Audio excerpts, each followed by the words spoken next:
Assalamualaikum warahmatullahi wabarakatuh. Salam Om Swastiastu, salam kebajikan, namo buddhaya. Pada video kali ini, kami kelompok 7 melakukan presentasi proyek sistem informasi akuntansi. Entitas bisnis yang kami teliti adalah Cafe de Blancone Van Java, sebuah kafe yang berbentuk UMKM yang berasal dari rumah yang dikreativitaskan menjadi sebuah kafe vintage dengan barang-barang antik sebagai pajangan. Bagaimana kafe ini berdiri? Kafe ini berdiri ketika ada 3 bersaudara yang sangat tertarik dengan perkumpulan di kedai-kedai kopi. Lalu mereka ingin merasakan langsung terjun ke dalam dunia bisnis sehingga mereka mendirikan De Blancone Van Java. Selanjutnya saya akan menjelaskan tentang struktur organisasi dari Cafe De Blancone Van Java ini. Nah, struktur organisasinya cukup sederhana karena kafe ini hanya dijalankan oleh owner saja tanpa memiliki pegawai. Owner dari kafe ini ada 3, yaitu Badra, Danar, dan juga Dwiki. Nah, tugas-tugas dari owner ini yaitu mulai dari mengawasi seluruh aktivitas yang dijalankan di kafe, kemudian mengelola dan memegang keuangan, dan melayani pesanan konsumen hingga mengantarkan pesanan kepada konsumen. Kemudian menjelaskan tentang rantai bisnis, di mana rantai bisnis ini dibagi menjadi 3. Yang pertama adalah kegiatan. Kafe ini buka mulai dari pukul 4 sore hingga 11 malam. Kemudian kafe ini juga menyediakan sesi foto untuk acara wisuda atau acara penting lainnya. Kemudian menu yang ditawarkan di kafe ini ada kopi susu, espresso, americano, kemudian juga ada menu snack seperti roti bakar. Kemudian untuk bidangnya, kafe ini bergerak di bidang kuliner yang menyediakan makanan dan minuman. Lalu untuk modal De Blancone Van Java ini didapat dari dana pribadi dan pendapatan usaha yang dijadikan sebagai perputaran modal. Oke, next ke slide analisis siklus pendapatan. Dalam De Blancone Van Java, pendapatannya berasal dari penjualan berbagai jenis minuman dan makanan.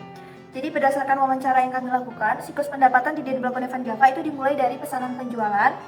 Proses entry ini diawali dari pelanggan datang untuk melakukan pemesanan dulu, kemudian pemilik yang merangkap sebagai kasir itu menginput dan mengecek pesanan, dan apabila sudah benar melakukan pembayaran, pelanggan melakukan pembayaran. Setelah itu kasir memberikan struk pembayaran sebagai tanda lunas.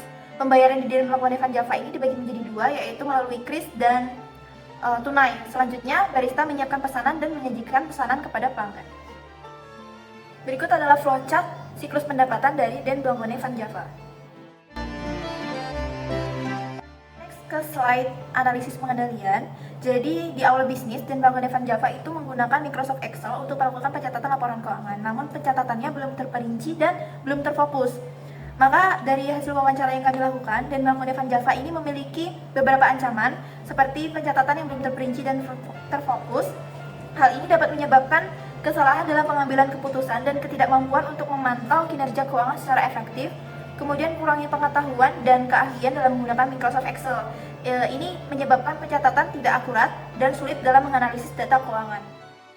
Pengendalian yang dapat dilakukan oleh De Blancone Van Java yaitu menggunakan software akuntansi atau aplikasi yang dapat membantu untuk melakukan pencatatan laporan keuangan secara terperinci atau terfokus. Dengan menggunakan software ini, De Blancone Van Java dapat menjalankan bisnis dengan baik. Yang kedua, De Blancone Van Java ini sebaiknya merekrut pegawai yang paham atau ahli dalam melakukan pencatatan laporan keuangan, supaya tidak terjadi kesalahan dalam pencatatannya dan mudah untuk menganalisis data keuangan. Selanjutnya adalah kesimpulan. Berdasarkan analisis aktivitas yang dilakukan pada siklus pendapatan dapat diakui ketika seluruh siklus pendapatan berakhir, yaitu ketika pelanggan telah menerima pesanan yang dibeli. Implementasi sistem informasi akuntansi pada siklus pendapatan yang dilakukan oleh De Blancone Van Java sudah optimal, namun pencatatan laporan keuangannya belum terlaksana dengan baik. Dampak yang timbul dari tidak adanya pencatatan laporan keuangannya sesuai dengan standar akan berimbas ke jalannya usaha. Oleh karena itu, De Blancone Van Java perlu melakukan pencatatan laporan keuangan secara teratur dan sesuai standar. Apabila owner De Blancone Van Java tidak memiliki pengetahuan tentang laporan keuangan, maka dapat menggunakan aplikasi pencatatan laporan keuangan yang sudah disebutkan seperti di atas. Merekrut pegawai bagian keuangan juga merupakan salah satu pengendalian yang dapat dilakukan De Blancone Van Java untuk menangani masalah ini. Dan cukup sekian presentasi dari kelompok kami. Kalau ada kesalahan mohon dimaafkan, dan sekian, terima kasih.